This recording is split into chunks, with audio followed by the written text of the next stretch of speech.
back again for our 25 days of VlogMas, GlossyBox VlogMas.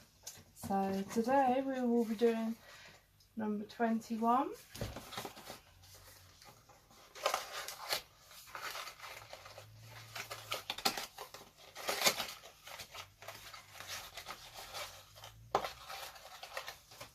Okay, we have a Pixie by Petra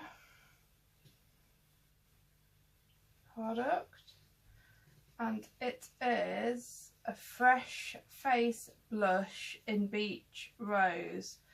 Now actually I am quite happy with that because I prefer the sort of more bronzer blushes than the pinks, so I am actually happy with this one.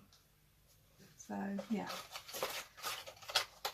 let's hope it carries on. So that was day 21. So thank you again for watching. Don't forget to like, subscribe and leave me a nice comment down below, and don't forget to watch all my other videos in this series.